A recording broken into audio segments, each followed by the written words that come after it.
Bonjour, dans cette vidéo exclusivement sur Nuke, je vais vous montrer comment on peut faire un effet solaire uniquement avec un processus post-production.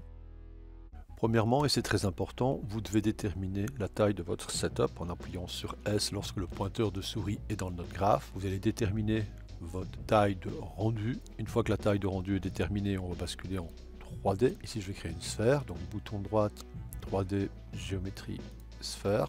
Je spatialise ma vue et cette spatialisation qui va déterminer la position de ma caméra, puisque ici je vais créer Create Camera. J'ai donc maintenant une sphère, une caméra. Je vais mettre un moteur de rendu basique, le Skyline Render me suffira amplement. Sur caméra, on connecte caméra et sur Object Scene, on connecte la sphère. Je connecte le viewer. Je reviens en 2D et automatiquement je vais avoir ma sphère qui est ici, qui actuellement n'est pas vue parce qu'elle est recouverte avec aucune information additive, mais néanmoins elle existe bien puisque si je regarde en mode alpha, voici la sphère. On revient en RGB. Sur internet, j'ai trouvé en 2K une texture pour faire la surface du soleil. Et en plus, j'ai trouvé une image pouvant me servir de fond. Ces deux images sont importées dans l'environnement de Nuke. Sur la sphère, je prends le soleil comme texture. Sur cette image, je vais mettre un reformat pour être sûr qu'elle correspond au processus de rendu. Je le mets en background dans le processus de rendu. Je vais ajuster le reformat, dans ce cas-ci en mode fill, pour qu'il remplit l'entièreté. Personnellement, je vais réajuster la position de la caméra. La sphère, on peut tout à fait l'animer sa rotation sur Y. Sur le premier frame de la timeline, je viens sur le channel Y, je fais bouton droit de set key, je viens sur le frame 100 et je donne une valeur angulaire, par exemple moins 60 degrés. Et si je fais play, on va obtenir la rotation. Je ferme toutes les propriétés. On va essayer de faire bouger la surface maintenant. Pour cela, sur la texture, on va utiliser un noise. Je regarde le noise. Je vais faire un merge. Le background va être mon soleil. À l'avant, c'est le noise. Ce noise, je vais maintenant modifier différents aspects, donc par exemple la dureté en modifiant le gain pour qu'il puisse correspondre aux effets de surface du soleil. Là, vous aurez tout le loisir de gérer soit les tailles, les octaves, le gain, voire même éventuellement le gamma. Néanmoins, ce qui va être intéressant, c'est de revenir sur le premier frame et d'animer le Z qui va faire les perturbations de surface. Donc, comme on a vu tout à l'heure, sur le premier frame de la timeline, ici, set key, je viens sur le frame 100. Et je vais donner une variable. Il est évident que le noise correspond à la taille de l'environnement et que la texture est en 2K. On a deux solutions, soit je reformate le noise par rapport à cette texture, soit je reformate la texture par rapport au noise. Pour ne pas perdre en qualité de la texture, je vais reformater le noise, donc ici je mets reformat. Le reformat est toujours par rapport au root format, donc je vais choisir ici le reformat par rapport au 2K lat long, qui est le format de la texture. Maintenant le mode de merge, je vais le mettre en mode copy et je vais demander que le output soit une information sous pixel motion. Je vais mettre un eDistort. Le eDistort va prendre les informations de vecteur UV motion et je vais modifier le scale. En faisant play, on va voir que maintenant la surface bouge par rapport au noise. À vous de gérer la force de perturbation, revenir éventuellement sur le noise et modifier certains paramètres, soit relatifs à la déformation et ou au rythme en modifiant l'animation du Z. Pour modifier l'animation du Z, il suffira, là où vous avez fait set key, de venir dans Curve Editor et de réduire la vitesse qui est ici pour obtenir une animation plus lente. On revient dans le node graph. Tout ce concept, maintenant on va le regarder en 3D et venir le prendre comme texture, ce qui va nous donner un résultat nettement moins statique. Bien, maintenant nous voyons la sortie qui est en Full HD et ici je vais perturber une partie du rendu et ce via un noise. Toute la procédure qui va venir ici est une procédure post-production après le rendu 3D. Observons le noise. J'ai besoin de dureté plus marquée dans ce noise. Je vais donc modifier certains paramètres. La Gunari. On va contraster les octaves, je vais mettre par exemple une valeur 5. On a ici une variable d'échelle. Alors vous allez voir que chaque chose va avoir son importance. Ici je vais mettre par exemple 30. On a la force du gain qui va donner des flous ou une dureté beaucoup plus franche. Alors ce noise va utiliser comme alpha la 3D. Et nous allons voir que cet alpha est en fait trop restrictif, donc je vais l'agrandir.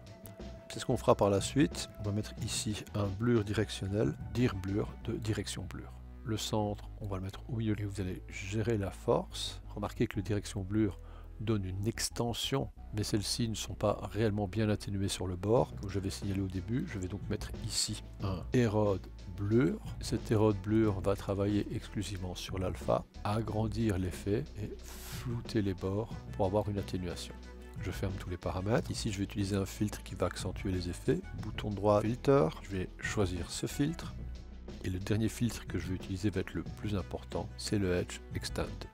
Vous avez une gestion des détails, gestion de l'érode.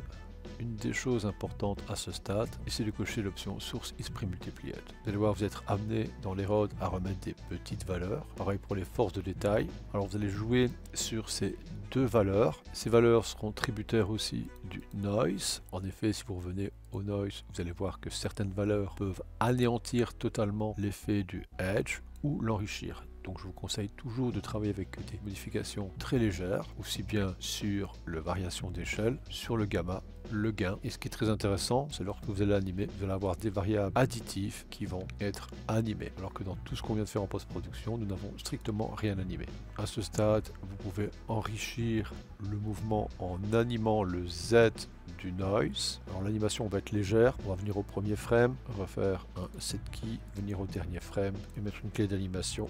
Par exemple à 1, vous pouvez bien sûr réduire ces rythmes en modifiant les différentes informations que vous avez travaillées. Les plus importantes sont celles-ci et le noise. On va utiliser comme indice de déformation pour déformer le rendu 3D. J'utilise toujours la même technique, je vais faire un merge, on garde en B mon rendu 3D. À l'avant, je mets l'effet que je viens de faire, j'ai demandé qu'il soit en mode copy et le output ce sera du motion.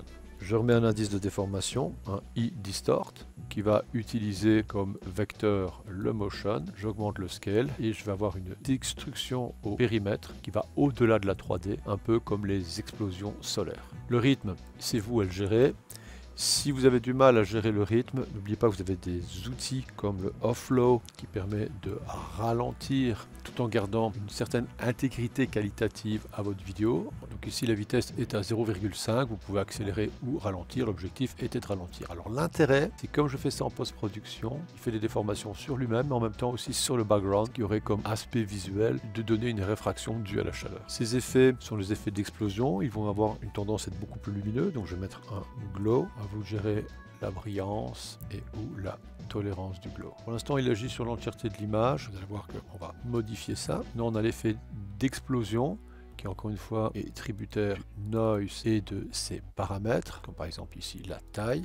Le gain influence aussi beaucoup. On voit ici que le gain donne une petite modification, alors que si j'augmente le gain, je vais avoir des modifications beaucoup plus marquées, jusqu'à une déstructuration. Et le gamma a aussi un pouvoir de déstructuration. Et donc ça, forcément, c'est à vous de choisir. Revenons un petit peu maintenant à la finalisation du travail. Je vais refaire un merge. Le background est mon résultat de départ sans aucune déstructuration. Je mets l'autre devant. Et je vais limiter ces effets sur la couronne. Donc là, nous savons qu'en masque, il est tout à fait possible d'aller chercher l'alpha du rendu 3D. Donc ici, je vais faire point pour aller chercher la sortie qui est ici. Prendre celui-ci comme masque. Et à l'instar de ce que j'ai fait ici, je vais mettre un Erode Blur qui ne va agir que sur l'alpha. Modifier la taille extérieure. Gérer le flou de celle-ci. Et si vous avez envie de limiter les effets à l'intérieur, on va remettre un merge qui va refaire à peu près la même chose, mais on va l'inverser. En effet, le background sera la sortie 3D. À l'avant, je mets le résultat que je viens de faire. Je vais le mettre en mode copy. Donc en fait, il recouvre sans aucune fusion de pixels. Ici, je reprends l'alpha. Je remets un Erode Blur. Je choisis de prendre l'alpha. On voit maintenant que je peux réduire et ou agrandir. Inutile de vous dire que je vais tout simplement réduire le ray dans le merge. Le masque, je vais l'inverser. Bilan, l'érode ici me permet de voir que l'intérieur pour donner plus d'importance sur le périmètre et appuyer visuellement les effets qui ont lieu sur la couronne. À bientôt!